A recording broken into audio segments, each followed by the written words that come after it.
परीक्षार समय आसीगला आई सब परीक्षा गोटे प्रकार क्वेश्चन निश्चिंत समस्त परीक्षा आसे से कॉम्पिटिटिव एग्जाम हो से क्लास एग्जाम हो कि बोर्ड एग्जाम हो सबुथे मल्टी चॉइस क्वेश्चन रो प्रश्न निश्चिंत आसे जहाँ को आम MCQ कही था आपण मैंने जिते पढ़ले भी किसी एपरी मल्टी चॉइस क्वेश्चन अच्छी जार उत्तर आपड़ दे पारती ना।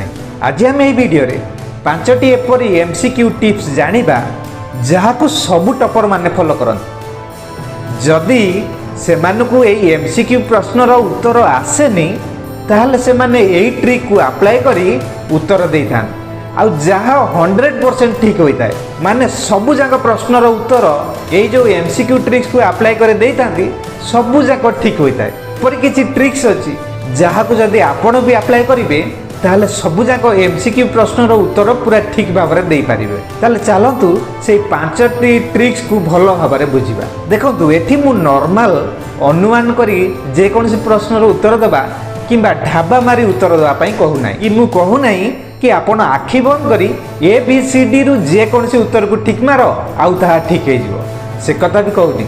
मु एपर किछि टेक्निक कहबी जहाँ साहाय्य आपण आपणकर सबुजाक MCQ प्रश्न को अटेम्प्ट करें आउ से सबू मध्य पूरा ठीक है। एठी आपण ऑप्शन गुडी को एनालाइज करेंगे आउ तार उत्तर देवे। देखंतु परीक्षा रे 3 प्रकार MCQ प्रश्न आसी था। प्रथमटी है जो प्रश्नर उत्तर आपण भल भाव में जानी आउ गोटे प्रकार है जो प्रश्नर उत्तर आपण जमा जानी ना आउ गोटे प्रकार है जो प्रकार प्रश्नर उत्तर आपण डाउट रे अछंत भाबुचंती ए ही पारे किंबा बी ही पारे सी भी ही पारे डी भी ही पारे ए प्रति आपण कंफ्यूज होचंत। ए सब प्रश्न प्रथमटा तो आपण भल भाव जो गोटा जानिचंते ताकर उत्तर दे पारिबे किंतु जो गोटा जमा जानि नाती किंबा जो गोटा कंफ्यूज होचंते तार उत्तर कोन हबो एही प्रकार प्रश्नर उत्तर देबा पई एही टेक्निक को अप्लाई करि पारिबे। तेणु एठी एही ट्रिक को आपण को जानिबा निहाती दरकार।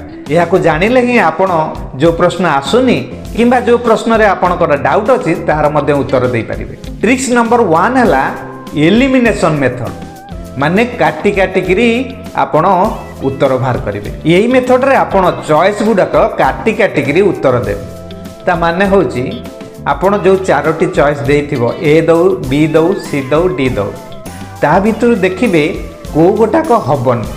प्रथमे आपण देखिबे को गोटाक ऑप्शन हबन। मने कर गोटे प्रश्न देइछि उदाहरण रे मु नउछि मने कर देइछि गोटे बहिर ओजन केते एठी ऑप्शन ने देइछि 5 ग्राम 100 ग्राम 300 ग्राम आउ 5 केजी देइछि। एठी हमें देखिले जे कौनसी मते गोटे बहिर ओजन तो 5 ग्राम हबनी आउ 5 केजी मध्ये कौनसी बहिर ओजन हबनी। तेणुक यही दुईटा को आपण एठी काटिदेवे आपणकर बुद्धि साहाय्य आउ जो रहा 100 ग्राम कि 300 ग्राम यही दुईटी भितर उत्तर हम। तेणुक यहीटा को एनालाइज करके देखिए जो गोटाक भी आपण उत्तर मारे उत्तर ठीक हबार चांसेस 50% अच्छी। आ गोटे प्रकार प्रश्न अच्छी जो उत्तर बा option all of the above थाई पारे आ नॉन ऑफ द एबव अच्छी। ये दुईटी जोटी ऑप्शन थिबो मने रखिबो सबु बेले 95% चांस थाए ऑल ऑफ द एबवटा होची उत्तर ठीक हवा पाई आ केवल 5% चांस थाए नॉन ऑफ द एबव ठीक हवा पाई। तेणु करी यही प्रकार प्रश्न जो थिबो जहार उत्तर रे ऑल ऑफ द एबव किंबा नॉन ऑफ द एबव थिबो सेठी आपण प्राय time all of the above गुडा उत्तर दियंतु जहां आपणकर ठीक हबो। आ ट्रिक नंबर 2 हैला रिमूव एक्सट्रीम वैल्यूज। मने कर गोटे प्रश्नर उत्तर अछि ए रे ऑप्शन रे देछि 1 ऑप्शन बी रे देछि 27 ऑप्शन सी रे देछि 37 ऑप्शन डी रे देछि 100। एठी 27 आउ 37 पाखापाखि वैल्यू किंतु 1 आउ 100 बहुत दूर रे दीटार। तेणुक मन रखिए जिते बेले भी जड़े परीक्षा रे क्वेश्चन बनाए से डायरेक्ट क्वेश्चन रो उत्तर को काटिबा किसी वैल्यूज दे थाए। तेणुक एक वैल्यूज आउ 100 वैल्यूज को डायरेक्ट आपड़ काटी दे पारिबे। आउ जो रहिला 27 आउ 26 आउ 27 आर मध्य जेकोसी उत्तर हो पारे। तेणुक यहीटा को आप माइंड खटे काटी पारे। सेपरि आ गोटे उदाहरण नेले जदि आंसर देछि 1 3 7 आउ 50 एठी देखिले 1 3 7 पाखापाखि अच्छा किंतु 50टा बहुत दूर अच्छे तेणुक 50टा निश्चिंत भाव में कटिज आउ उत्तर 1 3 7 भितर हम आठी आप क्वेश्चन को पढ़ी एनालाइज कले जापर कौन तार उत्तर हम ताकू टिक मारे। ट्रिक नंबर 3 है सिमिलार आंसर। एठी आम उदाहरण नहीं पारिबा गोटे प्रश्न दे आउ तार उत्तर देछि 1 4 5 -4 7 एठी देखिले आमे एठी 4 आउ -4 प्राय सिमिलार आंसर अटन आउ 90% केस रे ये सिमिलार आंसर ऑप्शन जहाँ थिबो से गुटाक ही उत्तर होता है ताने 4 उत्तर हम कि -4 उत्तर हम आउ जो दुईटा ऑप्शन देछि से दुईटा ऑप्शन कौन हम ना कटिज तेणुक मन रखिए जिते बड़े यही प्रकार सिमिलार उत्तर देथिबो से दुईटा उत्तर भितर जेकोसी गोटे उत्तर हम माने एठी 4 उत्तर हो पारे कि -4 उत्तर हो पारे तेणुक यही ऑप्शन रे आपण यही दुईटी भितर ऑप्शन को बाछिबे जार उत्तर ठीक हबार प्रोबेबिलिटी 90% ऊपर को थाए। ट्रिक नंबर 4 है बी आउ सी ऑप्शन।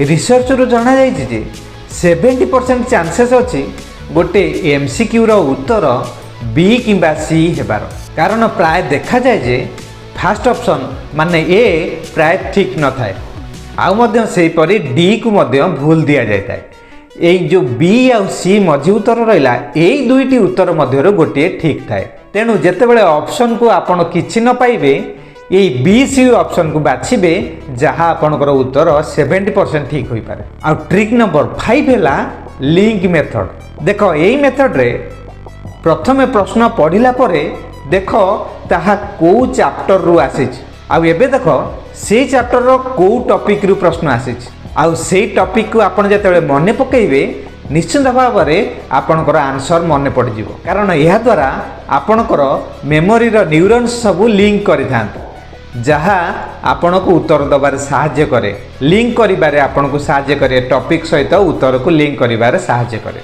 आउ यही मेथड रे मध्ये आपण ठीक उत्तर पाई परिबे। यह थिला एमसीक्यू रो 5टी ट्रिक। आशा करी ये ट्रिक गुडिक आपण को भविष्य रे परीक्षा रे साहाय्य करिवो। रहुची पुणी भेट हबा आउ एक नया वीडियो रे। थैंक यू नमस्कार।